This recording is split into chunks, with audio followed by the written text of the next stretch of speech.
प्रश्न है, एक लंबवृत्तीय बेलन के वक्र पृष्ठ के क्षेत्रफल और उसके आधार का क्षेत्रफल क्रमशः ए वर्ग सेमी बी वर्ग सेमी है, तदनुसार उसकी ऊंचाई कितनी होगी।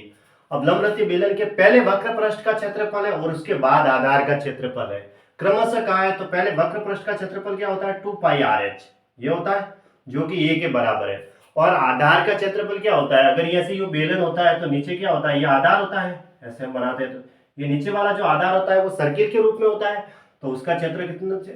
पाई आर स्क्वायर। ठीक है, पाई आर स्क्वायर बराबर बी है।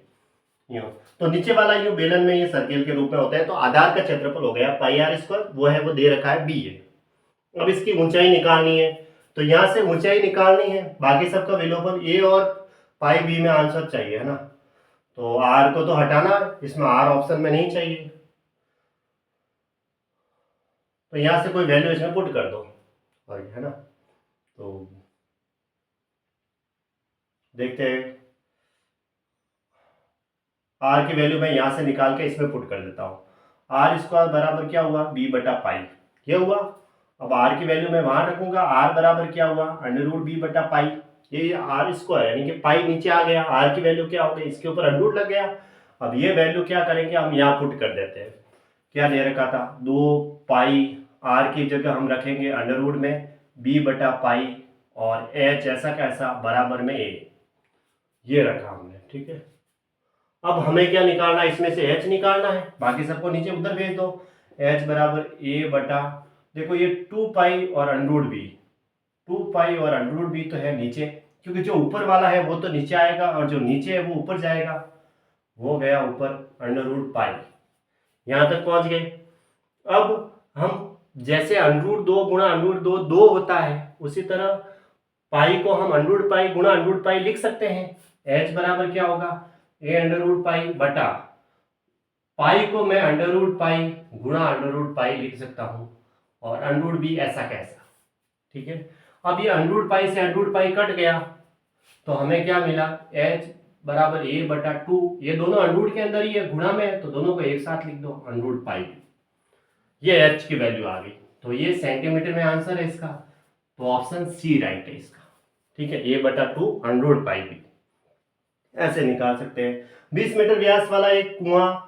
14 मीटर की गहराई तक खोदा जाता है, इससे निकाली गई मिट्टी को चारों और 5 मीटर की चौड़ाई तक फैलाकर एक चबूतरा बना दिया जाता है, तो चबूतरे की ऊंचाई क्या होगी। तो अब किस कुएं को खोदा जा रहा है, कुआं कैसा है, कुआं बेलनाकार है, इसने कहा 20 कुआं एक 14 मीटर की गहराई तक खोदा जाता है, तो वो बेलनाकार होता है। वहां से फिर मिट्टी निकाली और उस चबूतरे के चारों ओर 5 मीटर चौड़ाई तक फैलाकर चबूतरा बनाया जाता है, मतलब उसके चारों ओर एक चबूतरा बनाया जाता है 5 मीटर चौड़ा। जैसे 20 मीटर व्यास वाला कुआं, कुआं इस टाइप से होता है ऐसे, अगर कुआं 20 मीटर का है तो उसकी त्रिज्या कितनी होगी, 20 मीटर का व्यास वाला है, 20 मीटर व्यास है तो त्रिज्या कितनी होगी, 10 मीटर है ना, आधी हो गई, त्रिज्या हो गई ये 10 मीटर, ठीक है, 10 मीटर लिख देता हूं। 20 मीटर व्यास का कुआं है तो उसकी त्रिज्या है वो उसकी आधी हो गई, और 14 मीटर की गहराई तक खोदा जाता है, 14 मीटर की गहराई तक इसको खोदा है, ठीक है, 14 मीटर की गहराई तक। फिर ये क्या क्या, यहां से जो मिट्टी निकली ना, तो मिट्टी का आयतन क्या हुआ, पाई आर स्क्वायर एच, पाई, ठीक है। फिर हाँ, यहां से निकली मिट्टी को 4 और 5 मीटर की चौड़ाई तक फैलाकर एक चबूतरा बना दिया जाता है, ठीक है। तो अब यहाँ क्या करते हैं, 5 मीटर चौड़ा एक चबूतरा, यहां से मिट्टी निकाली और मिट्टी निकाल के इसके चारों ओर 5 मीटर चौड़ा एक चबूतरा बना दिया जाता है, ठीक है। तो ये थोड़ा सा बाहर से हो जाएगा, ऐसे समझ सकते हैं हम, है ना, उसके ऊपर हो जाएगा 5 मीटर, ये चौड़ाई जो दे रखी है वो 5 मीटर है, ये समझो ऐसे गोल बना के, ठीक है। तो चबूतरे की ऊंचाई कितनी होगी,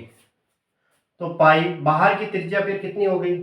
बाहर की त्रिज्या है वो ये 10 है, ये यहां से यहां तक 10 है, तो बाहर की त्रिज्या जो हो गई वो 15 हो गई, क्योंकि 5 मीटर चौड़ा हो गया। पाई आर स्क्वायर यानी 15 के स्क्वायर में से मैं -10 का स्क्वायर घटाऊंगा और गुणा एच करूंगा, बराबर मिट्टी का आयतन आ जाएगा पाई 10 का स्क्वायर गुणा 14, ये हुआ। कंडीशन क्या है भाई, जो कुआं है वहां से मिट्टी निकाली, तो मिट्टी का आयतन क्या हुआ, कुआं बेलनाकार है उसकी त्रिज्या दे रखी है और उसकी हाइट दे रखी है कि इतनी गहराई तक खुदा गया, तो उसका आयतन पाई आर स्क्वायर एच, मिट्टी का आयतन, अंदर से मिट्टी निकाली, पाई आर की वैल्यू क्या होगी, जो व्यास है उसका आधा कर दो, और एच दे रखी है 14 मीटर गहरा खुदा जाता है, तो पाई 10 का स्क्वायर 14 लिख दिया मैंने। अब मिट्टी किसके चारों ओर बिछाई गई, चबूतरे के चारों ओर, तो वहां पे भी मिट्टी का आयतन बराबर करेंगे हम, तो बाहर के आयतन में से मैं अंदर का आयतन घटाऊंगा तो मुझे मिट्टी का आयतन मिल जाएगा। तो पाई बाहर की त्रिज्या 5 मीटर चौड़ा है, तो 10 प्लस 5 15 हो गई, पाई 15 के स्क्वायर में से, और हाइट तो हमें चबूतरे की ऊंचाई जितनी मिट्टी बिछाई उसके अकॉर्डिंग ही होगी, त्रिज्या है वो अंदर वाली कितनी है 10 है, तो 10 का स्क्वायर में माइनस कर देता हूँ, एच तो दोनों में कॉमन आएगा कि पाई 15 square H minus pi 10 square H, ऐसे लिखेंगे।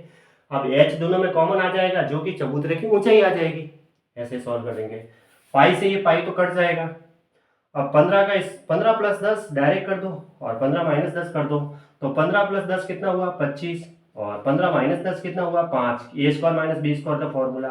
एच बराबर 10 का स्क्वायर है 10 गुणा 10 और 14, ऐसा कैसा। अब यहाँ से एच की वैल्यू आ जाएगी, 5 से काट दो ये 5 बार और ये 2 बार, फिर देखो 5 से कट रहा है ये 2 बार, ठीक है, और फिर इधर क्या रहा 14 दूना 28, 28 दूना 56, तो एच बराबर कितना आ गया 56/5, यानी कि 5 एकम 5 5 एकम 5.2, तो ये मीटर में चल रहा था तो मीटर आ गई 11.2 मीटर, है ना, ऑप्शन सी। हमें सिर्फ समझना है, चित्र कैसा बने उस पर डिपेंड नहीं है, चित्र बनाने के लिए एग्जाम है, जैसा बने हम समझ के फटाक से निकाल सकते हैं ना। ये है, तो मिट्टी का आयतन बराबर करेंगे, जैसे हमने वहां से निकाली जो कुआं था, वहां से जो मिट्टी निकाली उसका आयतन कितना है पाई आर स्क्वायर एच है, क्योंकि बेलनाकार कुआं होता है और उसकी गहराई भी दे रखी है कि इतनी गहराई तक खोदा गया है। फिर उसको चबूतरे के चारों चारों ओर, मतलब उसके कुएं के चारों ओर बना के एक चबूतरा बनाया है, तो बाहर के आयतन में से अंदर का आयतन घटा दो और उसकी ऊंचाई हमने एच ले ली, जो कि मिट्टी के आयतन के बराबर हो गया, तो एच की वैल्यू आ गई।